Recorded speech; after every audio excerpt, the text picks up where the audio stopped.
Well, now that hopefully you have Google Analytics set up for goal tracking, conversion tracking, now it's time to go conversion hunting. So now we're on the lookout for conversions to get some data. So the first thing is always remember what I said early in this course. This is one of the most important marketing principles you can live by when it comes to digital marketing and growing your business. And that's the concept that I call sacrificing early profits. In the beginning, you can't be so worried about generating a profit. You want to get the data so you can build a machine of repeatable profits over time. So it's no exception with buying media. You may lose a little bit of money up front, and you can't worry about that, especially if you're starting small, because you want to get the data. You want to get the metrics, you want to get the conversions, you want to see what's working and what's not, so then you can dial it up and maximize your profits. You want to test different ads and sources to find these conversions. All ad networks aren't the same. All demographic controls aren't the same. All vertical categories you can pick from when running these ads aren't the same. And so you're going to find a lot of different results when you try different ad networks. You'll see different things. There may be an ad network where you spend $1 and get back $3 for every dollar you spend, using certain age ranges and certain demographics. And then you may use the same exact settings for another network, but you lose money. So you got to be testing not only different ads themselves, but also different traffic sources to find these conversions, and then of course to build scalable campaigns around them. You want to isolate conversions down to website level. What I mean by that is these networks are made up of a bunch of different websites that are running the ads on their site. And these networks just sell in mass ads that will run across all the different sites in their network, at least for those settings, those categories, those demographics, those interests. But you want to figure out where the conversions are coming from when you advertise with these networks, down to each individual website that's producing the conversions. Now, there's a reason for this. And that is, once you do that, your ultimate goal is to do direct deals with the websites themselves that are sending you conversions. So let's say you sell a real estate investing course and you're running ads across an ad network, and your ads being shown on hundreds of different sites, but you're consistently getting some conversions from one specific website. Maybe it's related to home improvement or something else.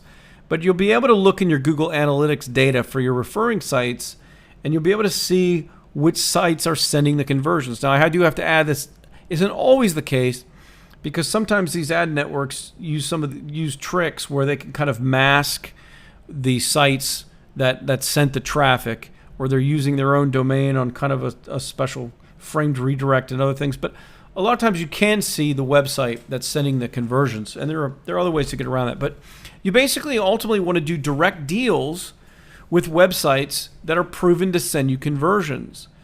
So when I say direct deals, we're going to talk more about sponsorships in particular and what that means and what that entails.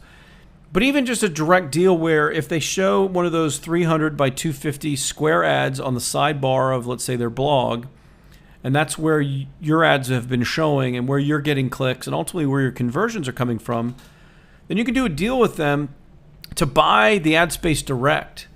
You have to understand that publishers, these are website owners, they're giving up a cut of whatever the ad sells for to the ad network. Sometimes it can be 50%. So they're making much less than the retail price for what it's being sold for.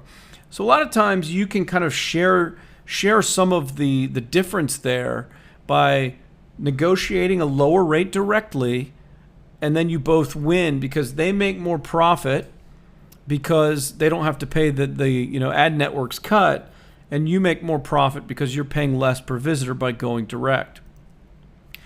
You want to pay attention to conversion times and also demographics. If you find that you're getting most of your conversions during the day, Eastern Standard Time, you can do day parting, which is the concept of controlling your ads and only serving them at certain times. You're going to want to do this with Google AdWords ads. You're going to want to do this with Facebook ads.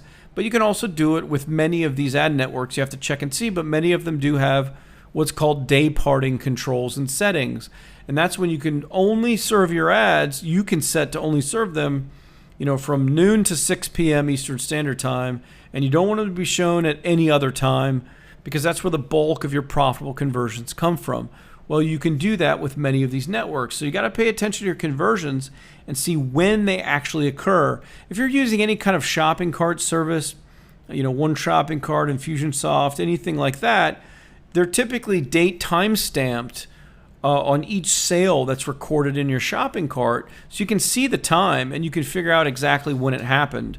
Now, if you find that your sales conversions are happening equally all throughout the day, some at night internationally, in other markets, some during the day, pretty even, then you don't have to worry about day parting. But most businesses will see some patterns that kind of form where, playing the 80-20 rule, you'll find that 80% of your sales are coming from 20% of a certain time frame. And so you want to eliminate all those other time frames and only run your ads during that part that produces the most sales.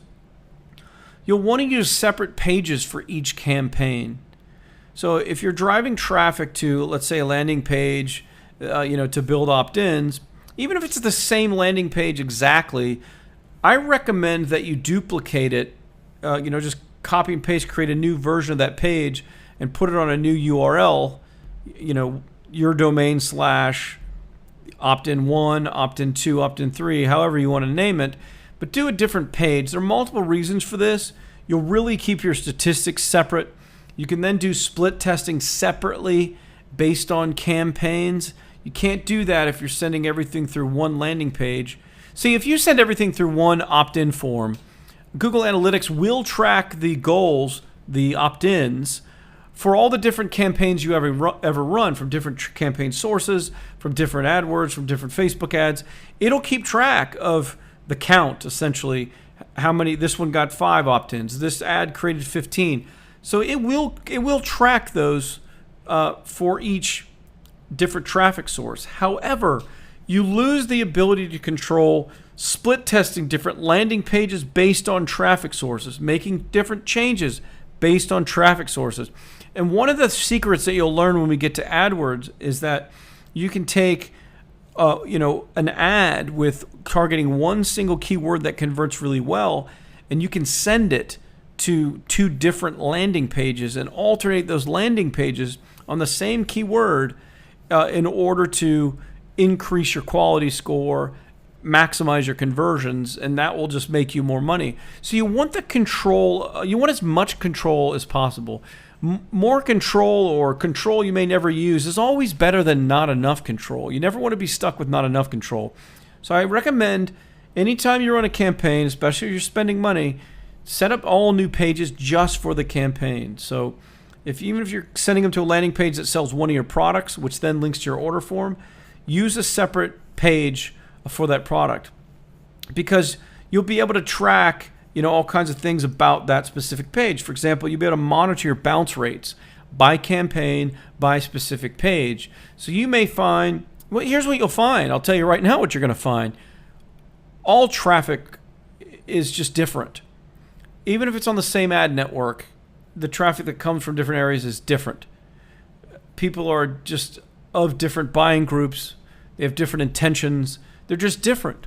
So you'll find that people will be happier landing on a certain landing page that's exactly the same than as another page, where the bounce rate will be higher on one than the other, even though it's the exact same page, but it's because of their different ad copy or it's different ad sources. So you want to separate and have different pages for each campaign. I think it's very, very critical. Last but not least, I've said this before, but how much you pay makes all the difference. So the less you can pay, and I'm going to teach you how to negotiate, is the difference between success and failure when you're buying media, buying ads to be served across different sites and across different networks. So we always have to stay conscious of what we pay, and of course optimize that so we can maximize the profit that comes from any traffic source or any individual campaign or any individual ad. That's the name of the game. The lower we can average out what you pay per visitor, the more money we make in your business in profit. So anything we do, AdWords, Facebook, social media campaigns, SEO, or buying media, we need to be conscious of how much it costs and how we can optimize that to make more profit.